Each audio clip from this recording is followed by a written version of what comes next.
Bonjour à tous. J'espère que vous avez passé un bon Brestcamp jusque-là et j'espère que vous allez continuer à passer un bon Brestcamp jusqu'à la fin. Et merci d'être venus. Vous avez sûrement vu plein de sujets très intéressants que vous avez envie de mettre en pratique lundi, enfin mardi même en fait du coup. Donc là, moi je vais essayer de vous faire un petit retour d'expérience sur comment j'ai réussi à rendre ma maison moins bête. Pas vraiment intelligente, mais moins bête. Peut-être que ça va vous donner des idées de réalisation pour que chez vous, ce week-end, vu que vous pouvez décider de tout ce que vous faites, peut-être, vous pourrez faire quelques tests en allant passer dans votre magasin de bricolage préféré. Je vais d'abord commencer par le disclaimer nécessaire. En fait, ce n'est pas mon travail du tout de faire ça. Je ne suis pas un informaticien, je suis un informaticien, je ne suis pas électronicien. Et je ne vais pas parler d'Arduino, de SP, de fer à souder, de résistance. Je ne vais pas faire tout ça. Donc si vous êtes venu pour ça, je suis désolé, il n'y aura pas ça du tout. Je vais parler de solutions du commerce. Ah, pardon. Les slides n'avancent pas. Ah. Alors ça, c'est pas de chance. On va se resynchroniser. Hein. C'est les aléas. Merci. Merci, merci, merci, merci, merci. Pourquoi ça ne marche pas ? Pourquoi ça ne marche pas ? On est bon ? On est bon. Donc, si j'oublie des trucs intéressants, ce qui serait cool, c'est que vous me le tweetiez, comme ça j'aurai un nouveau truc à tester et des nouveaux sauts à dépenser dans un truc que j'utiliserai peut-être pas, mais c'est pas grave. Donc comme je disais, je ne suis pas domoticien, je ne suis pas électronicien, je suis un dev. C'est bon, ça bouge jusqu'où là ? C'est de ce côté-là que je ne bouge plus, c'est cool. J'ai réussi à me désynchro. Ok, je suis un dev, je suis un des 7 cofondateurs co-gérants de Code Troopers, un studio de dev à Tours. On fait des applis mobiles, on fait du web, on fait un peu des trucs cool. Je suis un DG leader de Tours, donc le Google Developer Group, et je suis un des co-créateurs organisateurs de Tour Tech. Donc c'est une conf comme le Brestcamp, mais sur un jour à Tours. Ça a lieu en février, la prochaine ça sera fin février 2019 vraisemblablement. Il manque un peu encore de détails. Donc comme je disais, je vais vous raconter un peu pourquoi j'ai voulu automatiser ma maison. En fait, j'avais envie de gagner du temps sur des tâches basiques et me faciliter la vie. Les deux exemples les plus simples, en fait, c'est la gestion des volets roulants et des lumières de mon salon séjour. En fait, j'ai acheté une maison, il y a un grand salon séjour avec un super plafond tendu, c'est trop bien. Sauf qu'en fait, le plafond tendu, il y a un défaut, c'est qu'il n'y a pas de spot dedans. Donc à chaque fois qu'il faut allumer la lumière le soir, en fait, il faut aller sur les 5, 6, 7, 8 interrupteurs, toggler les trucs à la main. C'est pas génial, c'est pas très friendly et moi ça m'agaçait un peu, donc c'était un bon exercice d'essayer de faire ça. Et les volets roulants, j'ai beau avoir des volets roulants électriques avec une télécommande, il reste quand même, les télécommandes elles sont bien parce qu'elles sont juste à côté des volets, donc en fait c'est moins fatigant, mais il faut quand même appuyer sur les boutons un par un, donc c'est un peu pénible.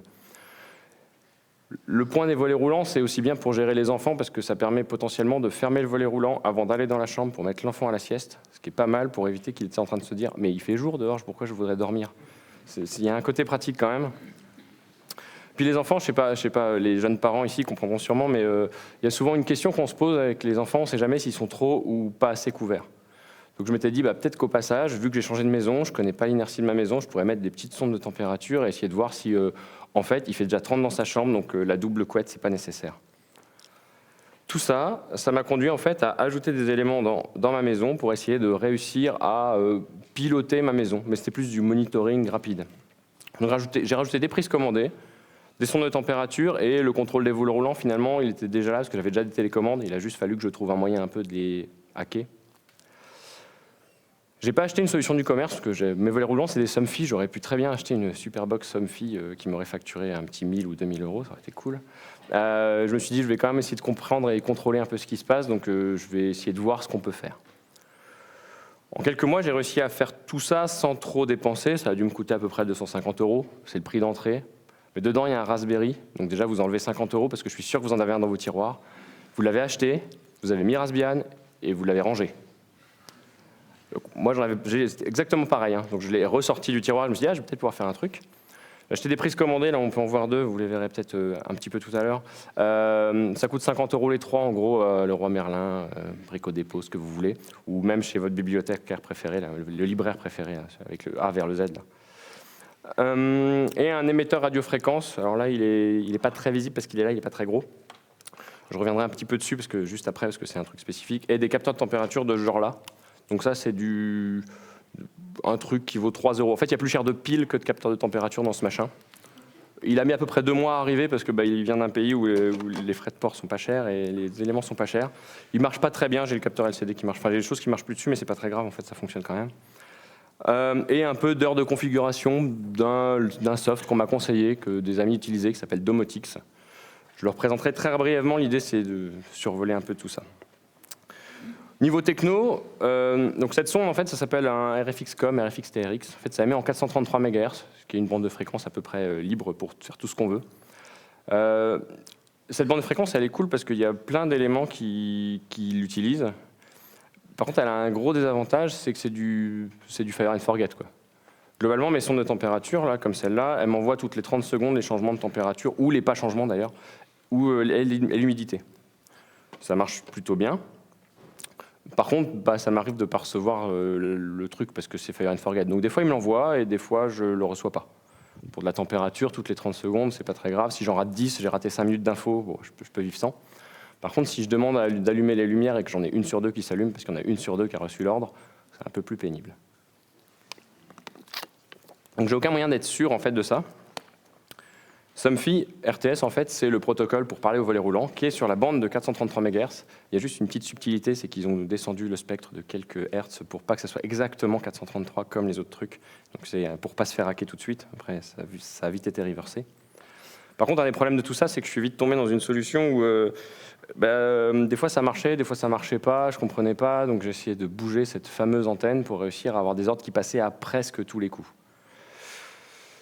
Donc le truc, c'est vraiment qu'il y a une fiabilité qui est complètement hasardeuse dans le 433.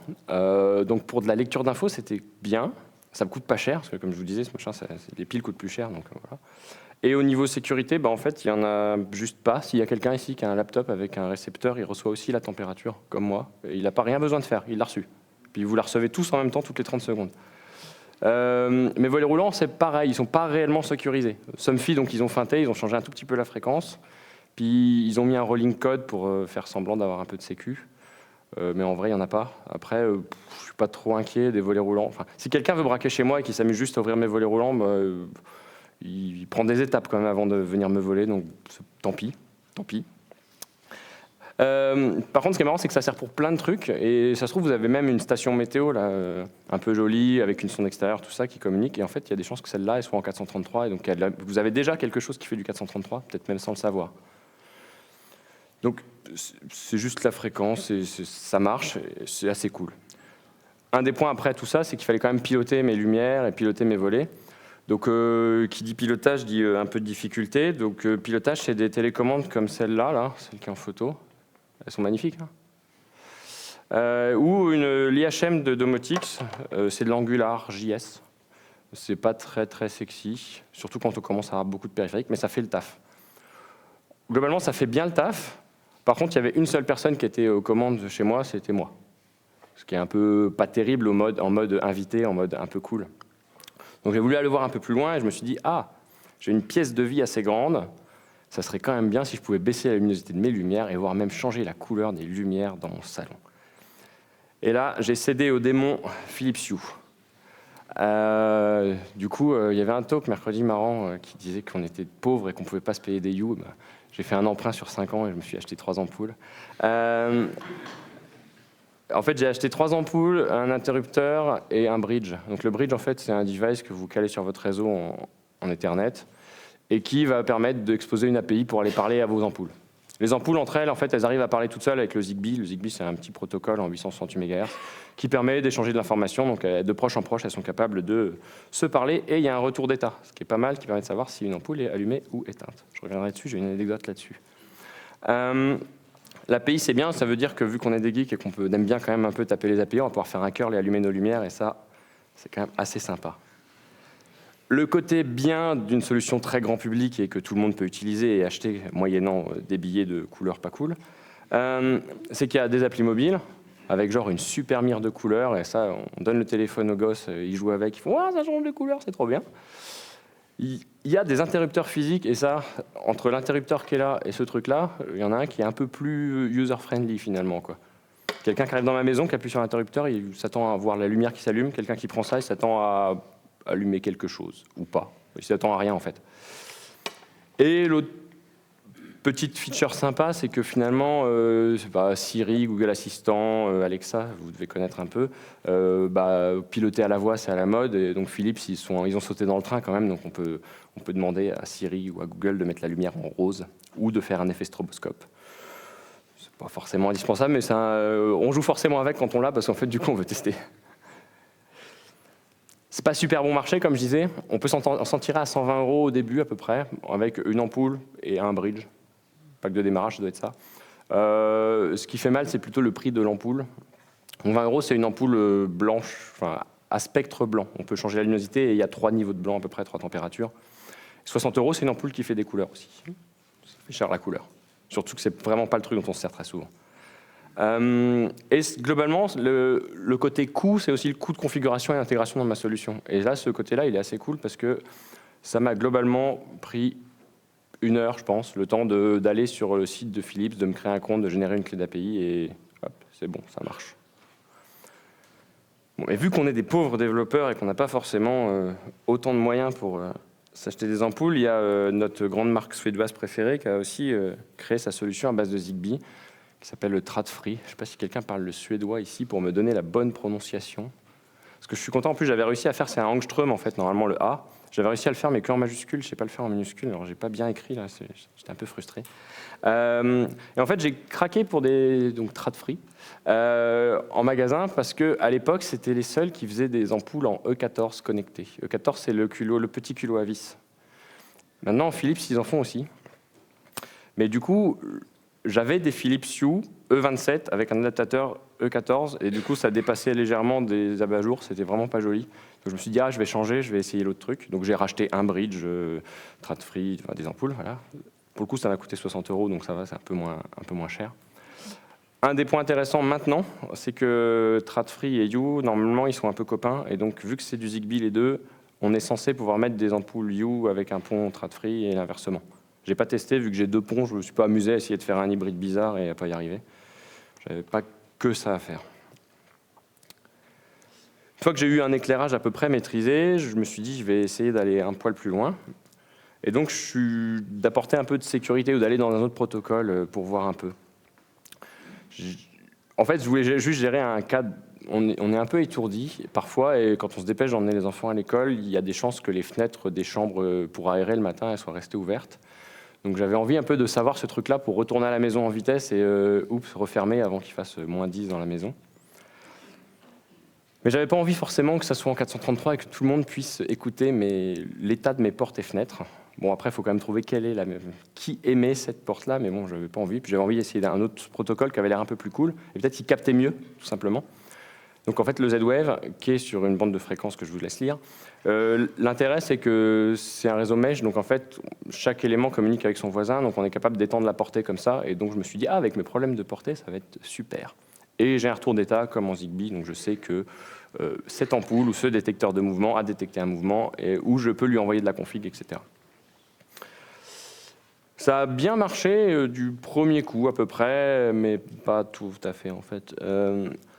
En vrai, en 433, j'avais dû jouer donc à ça capte pas pour réussir à bien me placer. J'avais tout attribué au 433, c'est nul, ça marche pas. En fait, c'était pas tout à fait ça mon problème, je crois. C'est que j'ai une baie de brassage, j'ai des gros murs parce que c'est une vieille maison, et j'avais tout dans la baie de brassage derrière les gros murs. Et en fait, les ondes, elles n'aiment pas trop traverser tout ça d'un coup en même temps, avec le routeur à côté, enfin tout le bazar. Donc j'ai fini par remettre ça en question grâce au Z-Wave, où en fait j'avais arrivé à rien, à peu près. J'avais aucun périphérique qui voyait le hub Z-Wave et tout, c'était très très bizarre. Donc j'ai des belles rallonges maintenant qui sortent de mon Raspberry pour réussir à faire capter un peu les choses. Et un autre truc qui est pénible, c'est le pairage. Donc en fait, c'est un protocole sécurisé, on est obligé d'associer les périphériques. Là, pour le coup, vous ne pouvez pas écouter mon détecteur de mouvement. Par contre, pour pairer un élément, il faut forcément aller à côté de la clé USB. Là, j'ai une toute petite clé USB Z-Wave pour lui dire, en fait, il faut qu'il soit en vue directe pour se pairer. Il faut faire une manip propre à l'équipement, donc des triple clics, des débranchés, rebranchés, comme pour plein de trucs bizarres.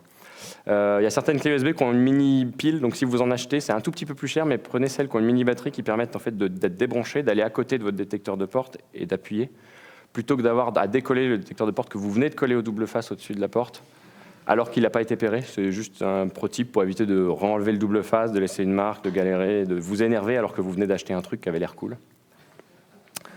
En parlant d'acheter, c'est pas mauvais marché, mais c'est pas très bon marché. Donc là, la photo, c'est des équipements qui sont ici, la plupart des photos. Là, par exemple, c'est une prise commandée qui permet de mesurer la consommation en même temps. Je vous ferai la démo tout à l'heure. Ça coûte à peu près 35 €. Ça, c'est un détecteur d'ouverture de porte. Il y en a un ici, je jouerai un peu avec. Donc ceux qui sont en haut le verront pas, mais je peux pas tout vous montrer. C'est un peu difficile sans trop marcher. Ça, c'est l'œil de Sauron. C'est un détecteur de mouvement. Il est marrant, il a une tête marrante. On se demande ce que c'est que ce truc. C'est pas du tout une caméra, c'est juste un détecteur de mouvement. Et un détecteur de fumée Z-Wave. Ça, c'est assez cool. Donc, globalement, on est autour de 50 € par équipement. Et la clé USB, il faut compter à peu près le même prix. Donc, en fait, on est dans des ordres de prix un poil plus cher que du RFX.com, vu que ça coûtait 1 €. Mais on a un truc un peu plus fiable aussi. Au niveau du contrôle, ça n'a pas vraiment changé grand-chose pour moi, parce que c'est que des outils passifs. Ils m'ont plus permis de faire des petites automatisations que de... C'est pas quelque chose que j'allume, à part éventuellement la prise, mais je m'en sers pas comme ça. Un exemple que j'ai fait rapidement, c'est lever une alerte si ma porte de garage reste ouverte plus de 5 minutes.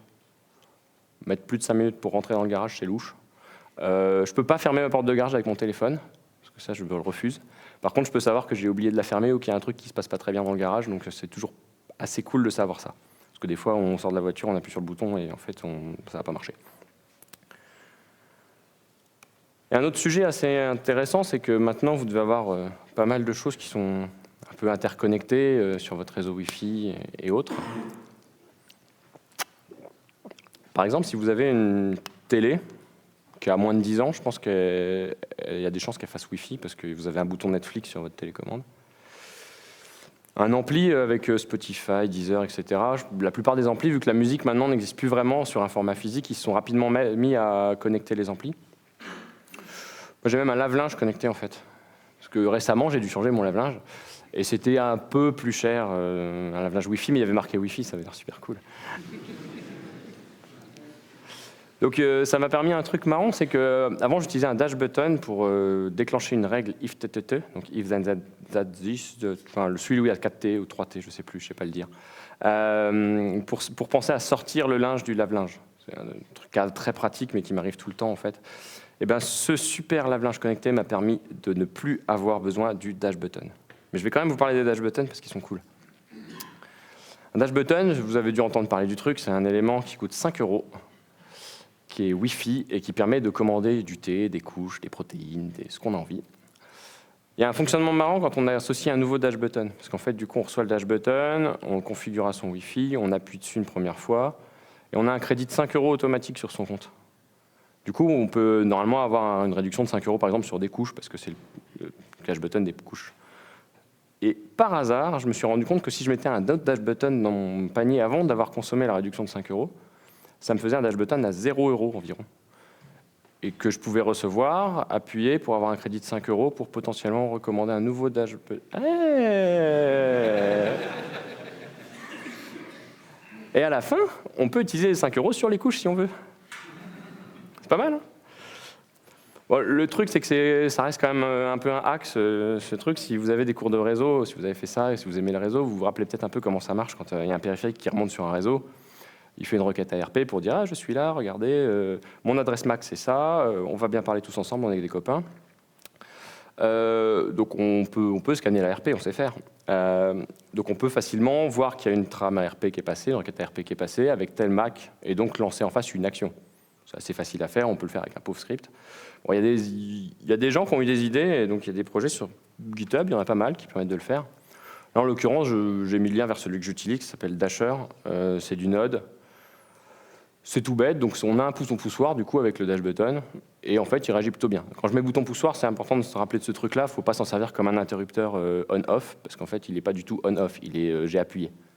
Et il est j'ai appuyé et il est lent, il faut se rappeler ce truc-là aussi. Parce qu'il faut qu'il remonte sur le réseau, qu'on le détecte et qu'on déclenche l'action.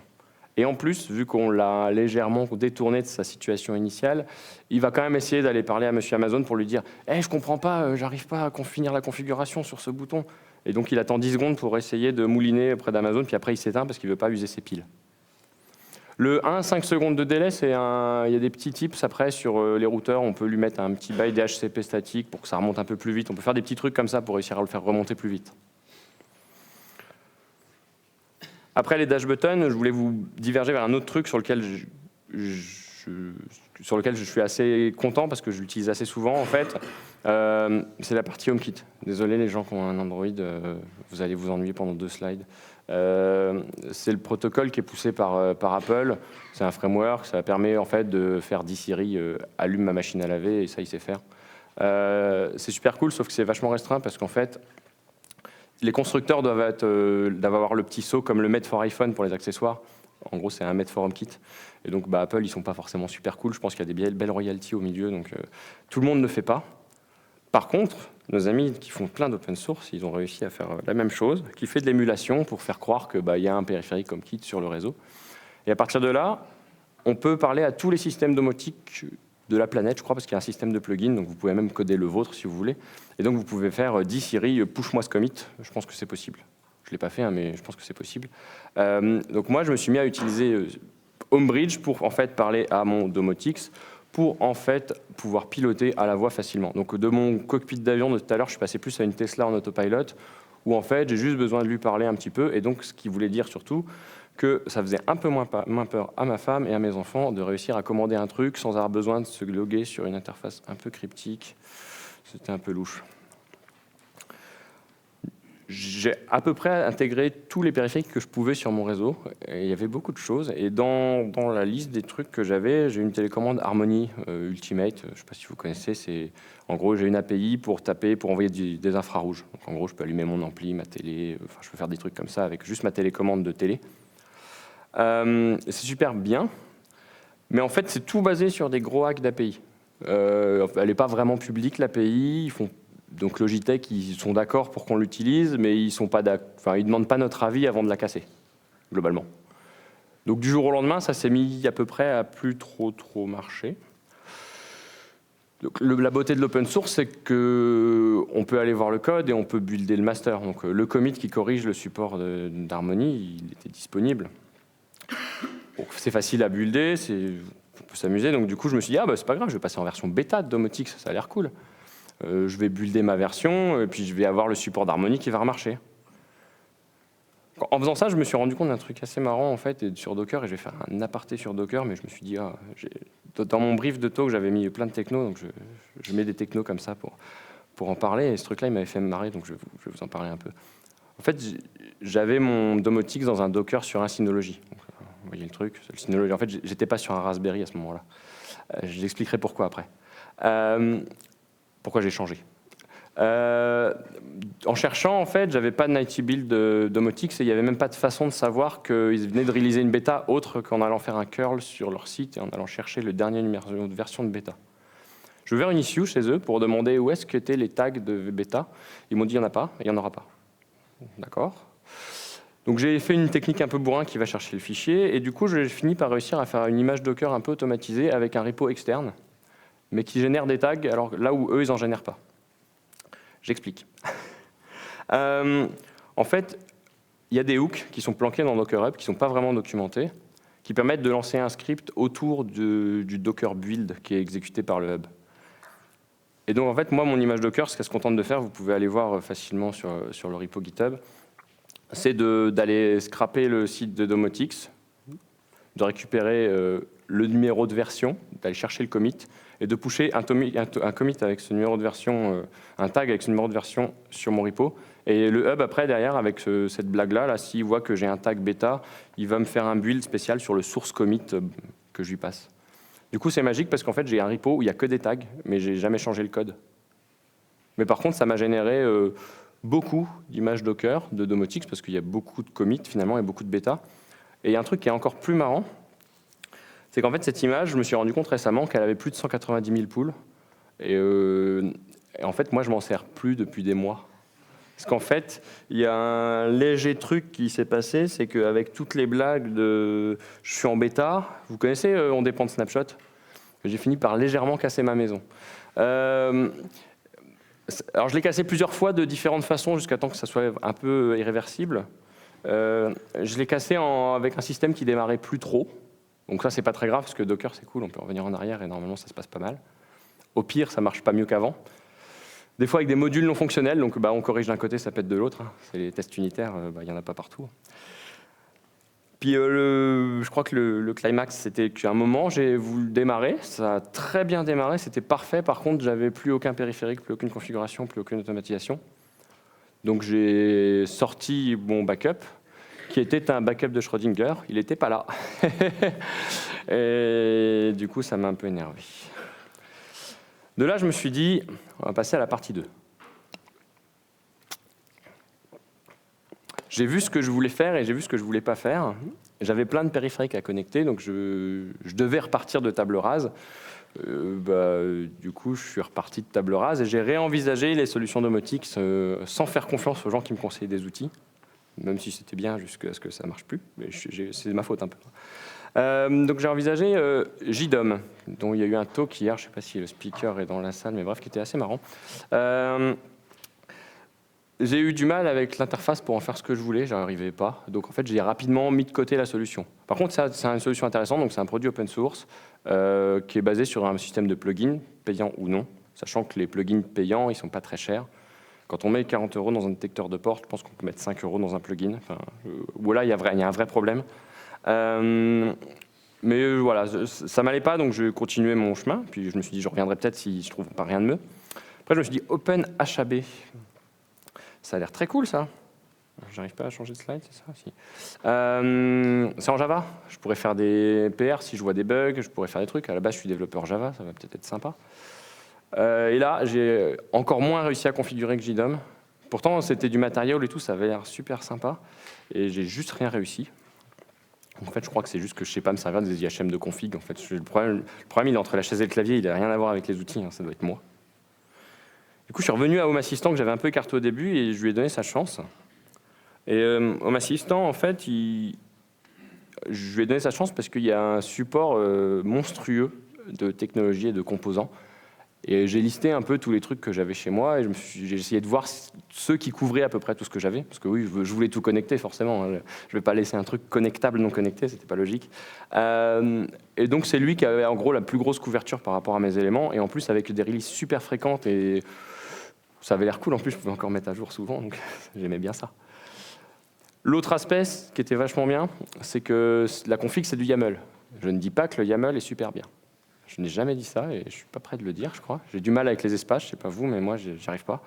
Par contre, le YAML, ça veut dire que je peux faire git add, git commit, git diff. Donc, je suis capable de differ ma config super simplement et ça me sauve la vie, en fait. Et en plus, je peux même aller voir mon backup dans mon repo tranquillement. Je sais qu'il est là, en fait. Lui, ce n'est pas un backup de Schrödinger, je suis capable de le voir. C'est un peu mieux. Cette migration, transformation, en fait, elle m'a pris à peu près, je dirais, 12 heures, mais c'est compliqué de dire que ça m'a pris que 12 heures. Parce que déjà, je n'avais pas la base de travail initiale, que ma mémoire. Puis en fait, j'ai fait plein d'autres trucs que je n'envisageais pas du tout avant. Parce que je n'avais pas tout simplement la possibilité de le faire dans l'ancien outil. Par exemple, mon ampli, il est connecté. Comme je disais tout à l'heure, plein de trucs sont connectés. Souvent, on lance la musique avec le téléphone, on lance Spotify, on prend une playlist, on balance sur l'ampli, ça allume l'ampli, ça joue de la musique, c'est cool. Quand il arrive à la fin de la playlist, l'ampli, il est toujours allumé et il reste allumé. Il n'y a pas un auto-off qui se balade. Je me suis dit, c'est bête quand même pour la planète, je pourrais quand même éteindre mon ampli. Et donc, en, je pense, 2 minutes environ, c'est une des premières automatisations que j'ai faites et je ne connaissais pas du tout l'outil, j'ai fait si l'entrée c'est Spotify, que ça fait 2 minutes que tu fais dodo, tu vas vraiment faire dodo en power off. Et ça, c'était très simple à faire et je suis assez content. Donc souvent, maintenant, quand la musique s'arrête, 2 minutes après, j'entends le clac de l'ampli qui veut dire que j'économise un peu les ours polaires. Et ça, c'est quand même sympa. De la même façon, dans Home Assistant, il y a MQTT qui est au cœur du système et on peut facilement faire du géofencing avec MQTT, en poussant sur un MQTT. On peut aussi le faire avec des scans Nmap, on peut le faire avec les applis mobiles qui sont capables de pousser leur localisation. Il y a plein de façons de le faire. Moi, je le fais en Nmap et en mobile, histoire d'être sûr, si j'arrive sur le Wi-Fi, je sais que je suis là, ou alors si tu as détecté ma montre dans la maison, ça veut dire que je suis là, parce que je sors rarement sans ma montre, en fait. Et ça me permet d'activer des scénarios par rapport à la présence, aussi de dire que en fait, si la fenêtre est restée ouverte depuis 3 minutes, mais que je suis dans la maison, c'est peut-être pas grave. C'est peut-être juste qu'il fait beau et qu'en fait, on est dans le jardin.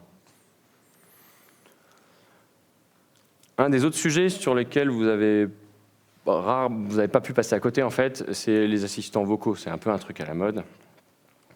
Donc Alexa, Google Assistant, vous les connaissez. Siri, on le connaît. HomePod, on le connaîtra peut-être un jour. Jarvis et Sarah ou Gladys, peut-être que vous connaissez moins, ou ceux qui sont un peu intéressés au sujet, ils doivent le connaître. La grosse différence clivante entre les deux, c'est qu'il y en a un où vos datas elles vont rester chez vous, parce que la reco vocale elle va être faite chez vous. L'autre, elle est faite peut-être chez vous, mais peut-être, on ne sait pas, on ne veut pas savoir, il vaut mieux pas savoir. Au début, j'hésitais un peu à mettre une boîte chez moi, comme ça, qui m'écoute. En fait, je voulais même le faire moi-même, mais après, j'ai vite vu que je ne savais pas du tout faire de la modélisation 3D et faire un truc joli qui intégrerait un micro qui marche bien, peu importe où je me trouve dans la pièce, et des haut-parleurs qui marchent à peu près. Donc, j'ai cédé. Hein. J'ai mis un truc de chez Google, chez moi, qui m'écoute tout le temps, et tant pis, quoi. Mes datas, elles partent. Bon, de toute façon, avec les téléphones, je ne suis pas sûr que ça soit forcément mieux, mais j'ai cédé. Un des effets assez marrants de ça, c'est que mes enfants, ils ne se servaient pas du Dis Siri ouvre les volets, parce que c'est un peu plus pénible. Le Dis Siri, ça marche qu'avec la voix qu'on a enregistrée. Enfin, il y a des choses un peu plus compliquées.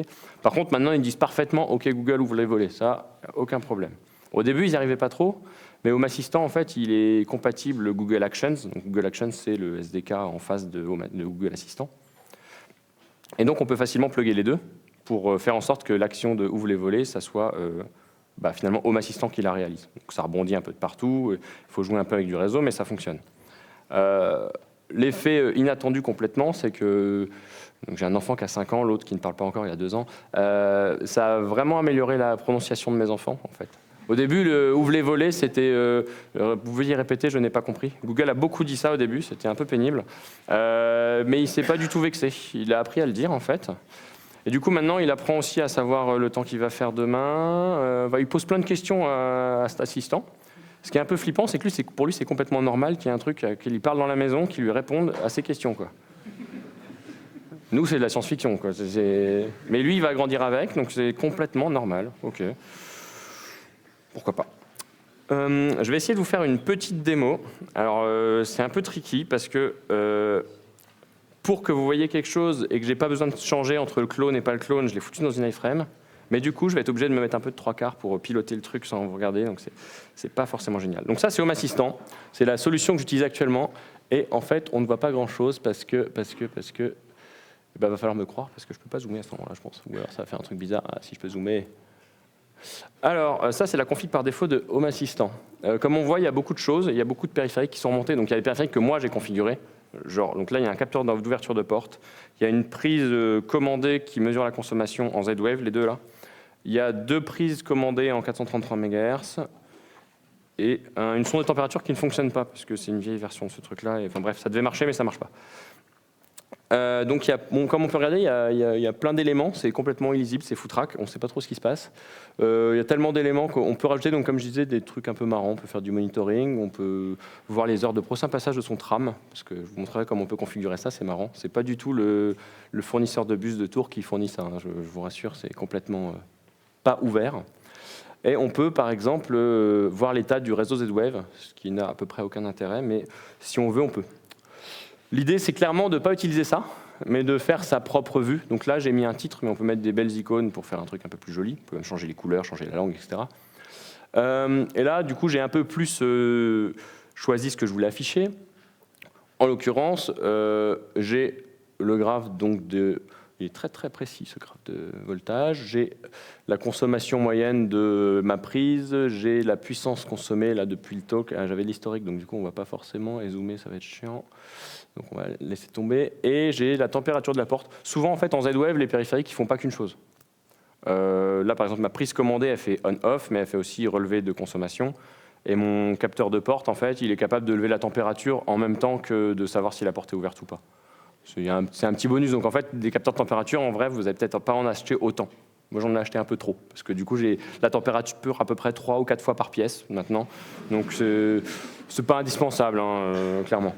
Dans les choses marrantes, donc, on peut allumer une prise en 433 via le dashboard. On peut allumer, il y a un ventilateur, donc je ne sais pas si vous arrivez à le voir, et puis en plus ça va vous tuer les yeux, donc je vais rapidement éteindre la lumière pour pas que ce soit trop pénible.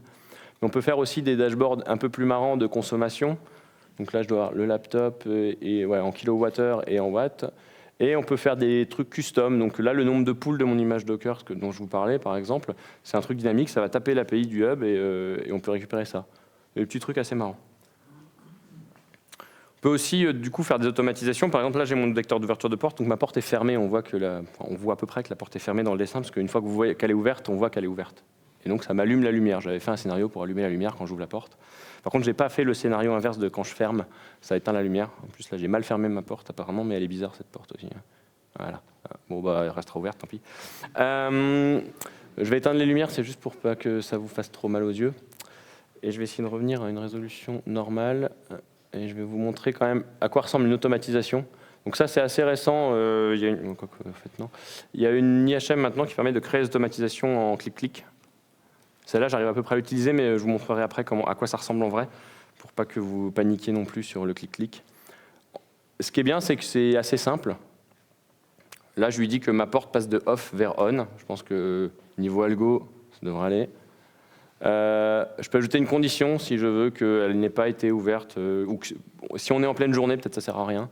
Je n'ai pas mis de condition là pour avoir un truc à peu près concis. Et enfin, je dis, tu m'allumes le switch qui s'appelle le prise 1. Je pourrais mettre plusieurs actions. À la base, je voulais lever une notif aussi, mais vu que je coupe les notifs pendant le talk, c'était pas forcément pertinent de faire ça. Voilà à quoi peut ressembler Home Assistant. Je ne vais pas rentrer plus dans le détail sur la tronche du truc, sinon je peux parler des heures et des heures, donc ça ne sert à rien. L'idéal, c'est d'essayer de jouer avec.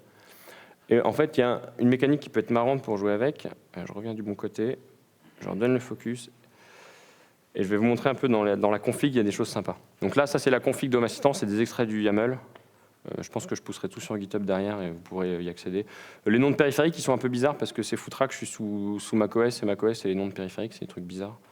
Vous voyez qu'il y a la network key du Z-Wave parce que c'est sécurisé, donc c'est une chaîne alpha, c'est généré à l'arrache dans le terminal, histoire de dire. Et par exemple, pour le RFX 304 TRX, je suis capable de dire que c'est une lumière et de m'ajouter tout seul les lumières. Comme je vous disais tout à l'heure, le 433, c'est bien parce que c'est complètement open. Donc ça veut dire que si là, quelqu'un avait un périphérique 433 et appuyé sur un bouton de télécommande inconnu, par exemple si je faisais ça, là c'est un truc que je teste en live parce que je ne l'ai pas testé, je devrais tomber sur... Alors mon iframe, elle est où? Je devrais avoir un périphérique supplémentaire qui s'est ajouté. Ah bah non, ah si, peut-être là. Ah bah non, on ne le voit pas, bon, tant pis.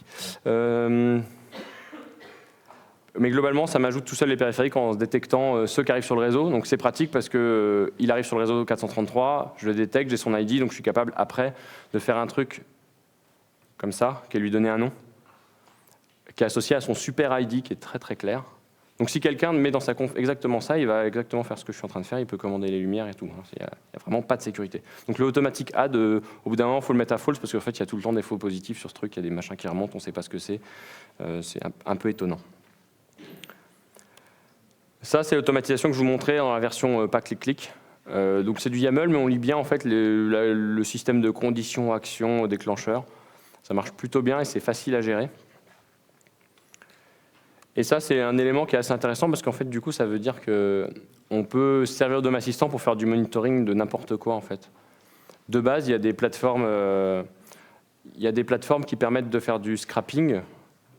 Donc en fait, on met une URL. Donc là, c'est l'URL du site mobile de Filbleu, qui est le prestataire du bus à Tours. Donc elle est pas très jolie. J'ai dû changer. Non, je n'ai pas changé. Je lui dis en fait d'appliquer un sélecteur CSS dans la page, dans le HTML, et donc il va m'extraire l'information qui est le prochain passage en fait, tout bêtement. Donc je suis allé juste bourriner leur API pour récupérer la data. Ça marche. Et de la même façon, en dessous, j'ai un exemple avec du REST où là, je vais parser du JSON en fait, très simplement. Donc si vous voulez vous faire des mini monitoring qui vont taper votre else pour voir de chez vous, je sais pas quoi, s'il y a un service qui répond, vous pouvez aussi faire ça avec Home Assistant pour jouer. Je pense que ça ne vaut pas un vrai monitoring, mais vous pouvez jouer avec. Et là, je voulais aussi vous montrer un autre truc qui est assez cool, c'est de parler avec ma maison. Je Je voulais le faire avec un Google Home, mais pour une sombre histoire de transport, il n'est pas arrivé, etc. Donc, mais je vais juste le faire avec Dialogflow, que vous devez connaître, qui est anciennement API AI. Donc là, c'est pareil, il faut que je lui donne le focus, mais normalement, je peux lui parler et je peux lui demander quel temps fait-il en Bretagne. Et il a mis galette saucisse, parce que des fois, il dit un peu n'importe quoi. Mais par contre, je peux lui demander quand même d'allumer la lumière. Ah, il n'a pas compris, là. Allume la lumière. Ah ben voilà, il n'a pas réussi à appeler mon assistant, ce qui n'est pas cool, parce que ça casse ma démo, dis donc, ça. C'est pas gentil. Pourtant, ça répondait. Non, on va réessayer. On va essayer. Il est où? Donc, je recommence. Allume la lumière. Ah, il a réussi. C'était l'effet démo, en fait. Et là, en fait, c'est sympa Dialogflow parce qu'en fait, même quand on dit un truc, il comprend pas trop et il arrive quand même. Normalement, là, si je lui demande combien de poules à l'image Docker Domotix, il écrit n'importe quoi. Alors des fois, il écrit les poules à Limoges, enfin des trucs comme ça, mais il arrive. Il a réussi à me sortir le nombre quand même, quoi. Donc c'est quand même un outil magique. Donc si vous avez envie de jouer avec, en fait, c'est super simple et c'est vachement marrant d'utiliser. Donc voilà, globalement, ce qui est cool avec Dialogflow API, c'est qu'on peut brancher à tout ce qu'on veut. Donc il peut envoyer des SMS, on peut parler sur Facebook Messenger, Slack, n'importe quoi. Donc je peux parler à ma maison sur Slack pour lui demander d'éteindre les lumières si je veux. Je peux le chatter pour le faire, hein, c'est pas forcément un truc aussi horrible.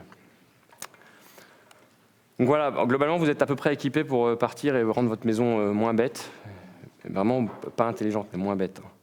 Il faut juste mettre vos chaussures auto-lassantes, vous lancer. Avant de vous lancer, je voudrais juste quand même vous donner quelques petits conseils pratiques. Dans les trucs importants, c'est avoir un bon routeur. Les box de nos FAI, elles sont cool, mais quand vous commencez à mettre beaucoup de périphériques dessus, elles se comportent bizarrement. Il y a même un FAI qui m'avait avoué que de toute façon, 5 périphériques en Wi-Fi, c'était largement suffisant, il n'en fallait pas plus. Comptez le nombre de trucs que vous avez chez vous en Wi-Fi, et vous avez cassé le quota. Un routeur de qualité, ça permet aussi de pouvoir contrôler un peu mieux le trafic sortant ou les pans réseau. Donc vous pouvez faire un peu d'adressage spécifique, vous pouvez créer des SSID à côté, vous pouvez isoler votre réseau, vous pouvez faire des choses comme ça. Les caméras IP chinoises, il y a eu des histoires avec eux récemment sur des DDoS, des choses comme ça. Ça peut être bien si on arrive à leur couper le réseau dès le début de la meilleure façon possible. Après, peut-être qu'ils peuvent contourner, mais au moins si on peut essayer au début, c'est déjà ça de prix. De la même façon, ma super machine à laver connectée, en fait, c'est pas marqué, mais elle ne sait pas parler WPA2. Du coup, j'ai été obligé de créer un autre SSID pour elle, à force d'un peu d'agacement et de « je vais la renvoyer ». Ah ben non, ça pèse 50 kilos. Bon, bah, je vais la garder. J'ai fini par créer un SSID pour elle et ça fonctionne. Mais bon, elle est toute seule dessus, elle est contente. Mais voilà, les routeurs de base ne permettent pas forcément de le faire. Et un autre élément, c'est qu'avoir un Raspberry et des SD cartes d'avance, ça peut servir. Parce que ce n'est pas forcément les éléments les plus solides. Et en fait, je disais tout à l'heure que j'étais sur un Synology et que je suis sur un Raspberry maintenant.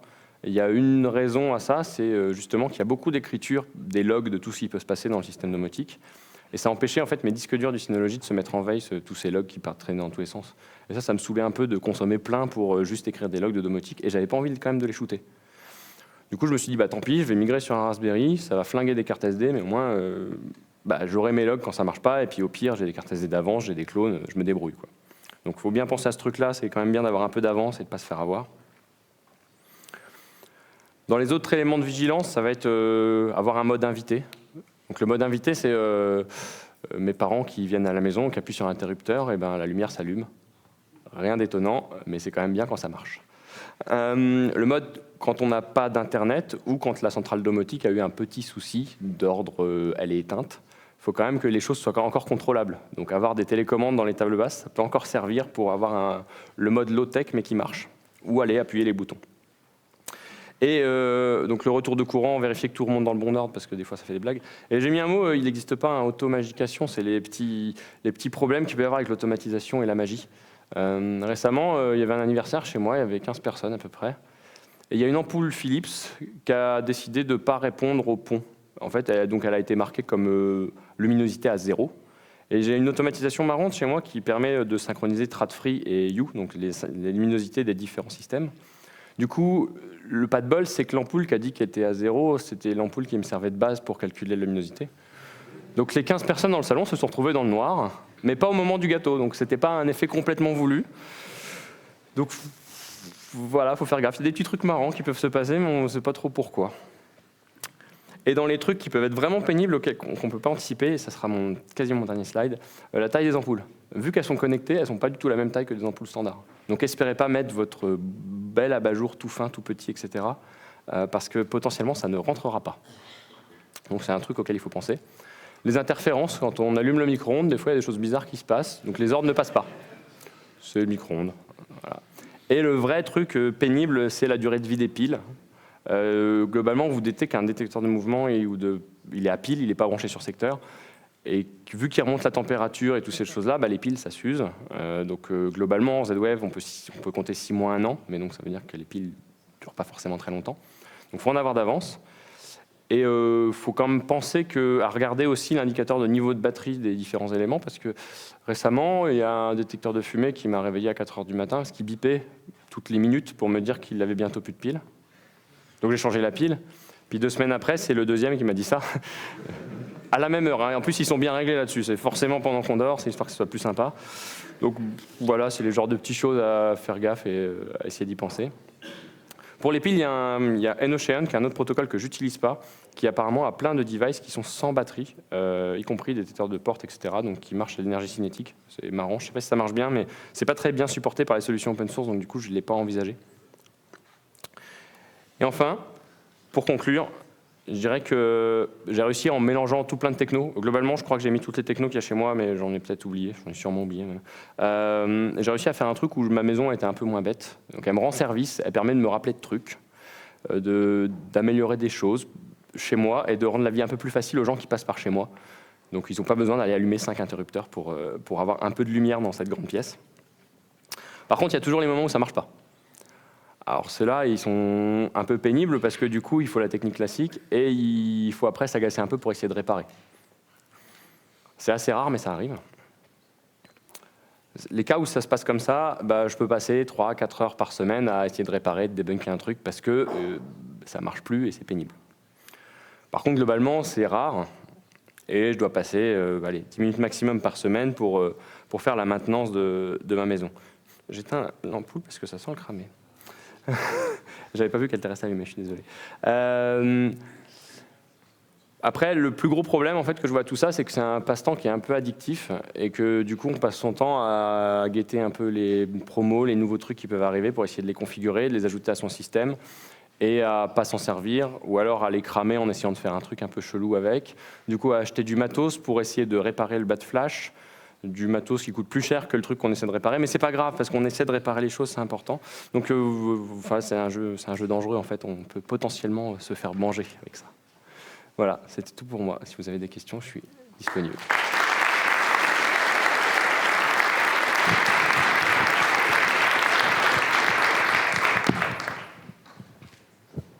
Ouais. Alors c'est juste d'expérience. Est-ce que tu as essayé de mettre tes logs de domotique sur une clé USB de ton Raspberry Pi plutôt que de griller la carte SD? Pas du tout. Ça peut être une bonne piste, parce que c'est plus facile de trouver des clés USB que des cartes SD. Ouais, puis ça peut se changer sans flinguer la conf aussi, c'est pas bête. Pas bête. J'y penserai, j'essaierai. Merci. Ça marche sur SSD aussi. Ouais. Non, c'était pas une question. Ça marche sur SSD. Pas d'autres questions? Non. Merci alors. Bon Brestcamp.